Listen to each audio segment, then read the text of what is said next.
Alors nous revoici sur la 106XSI. Donc là j'ai démonté cette durite là qui était dans ce sens là. Hop. Et donc en fait faut faire bien attention parce que là j'ai un plastique qui a explosé, donc il était déjà fragilisé avec le temps. Et du coup qui est resté coincé à l'intérieur de la durite. Donc je vais devoir essayer de l'extirper de là. Ça, ce sont des choses qui arrivent, hein, et ça veut dire que ben voilà, il fallait le changer, hein. Donc là, je vais devoir changer cette pièce qui vient ici. Donc je pense que c'est la durite complète. Et donc du coup, ça venait ici. Bon, ensuite, je vais venir déconnecter le ventilateur. Donc il y a une cosse ici.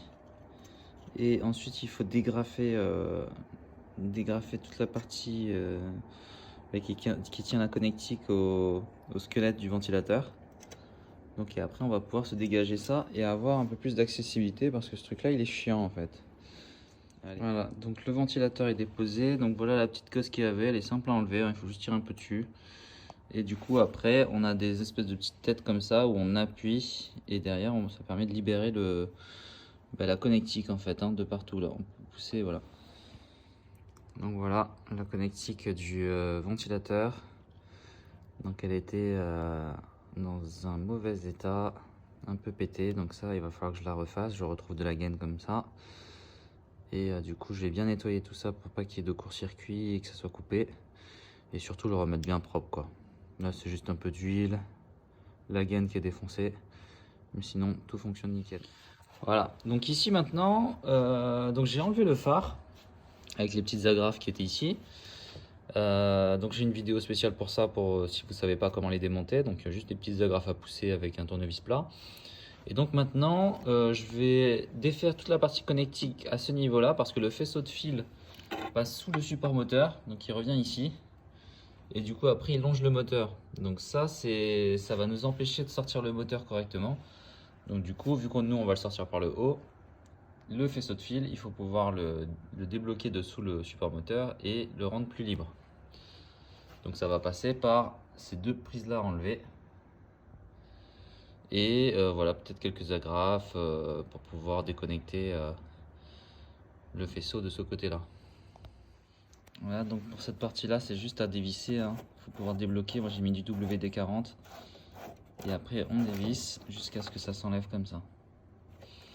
Voilà, pareil de l'autre côté, c'est un peu compliqué au début à dévisser, mais après il y a juste à tourner la bague dans le sens anti-horaire. Bon, des fois ça reste un peu bloqué, donc il faut avoir de la prise. Voilà.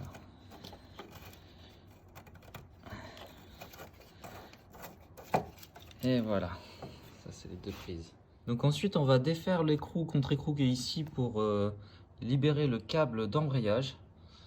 Donc là il y a deux écrous, il faut juste les défaire et à partir de là on aura du mou et on pourra aller en arrière et du coup enlever le câble par ici, tac. Parce que là sinon, si je le fais maintenant, il y a le caoutchouc qui est là, qui est tiré, donc je peux pas l'enlever. Donc là voilà, j'ai défait l'écrou contre écrou. Donc maintenant je peux défaire cet écrou là.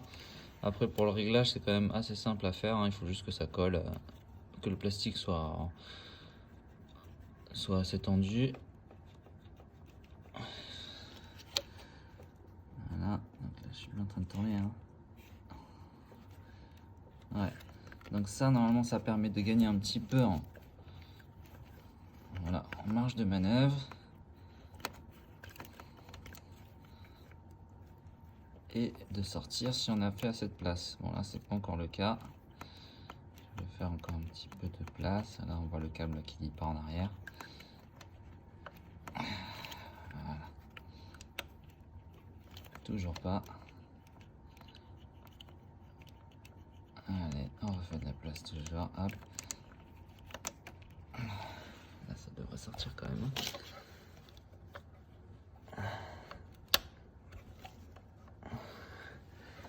On dirait qu'il est plus gros que prévu ce truc là. Ah non, j'ai l'impression qu'il faut carrément enlever tout. Enlever tout et faire sortir le bouchon là. Bon, ben j'enlève tout. Parce qu'il y a une grosse rondelle là et je pense qu'il faut tout déposer. Donc voilà, il y avait ça de l'autre côté. Donc le caoutchouc, la rondelle. Dans cette rondelle là, il y avait ce petit plug là qui rentrait. Hop, petit plug qui rentre directement du côté rondelle. Hop, rondelle comme ça. Et à partir de là, les deux écrous qui viennent bloquer la tige. Donc maintenant, la tige, on peut la faire passer en arrière. Et du coup, tout ce bloc là, je pense qu'il peut commencer à se tourner, à se virer. En tout cas, voilà. Là, ça, on l'a libéré. Bon, donc après, en tirant un peu dessus, paf, ça s'enlève. Et du coup, on a le truc un peu tout rouillé là, qui est comme ça, qui ne fait que tenir la bague autour. Et voilà, donc maintenant on a fait le tour. Donc j'ai enlevé les durites, les deux qui étaient connectés au moteur.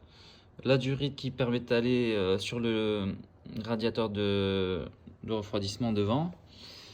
Au niveau des faisceaux de fil, donc j'ai déconnecté les deux. J'ai déconnecté aussi la prise pour le radiateur.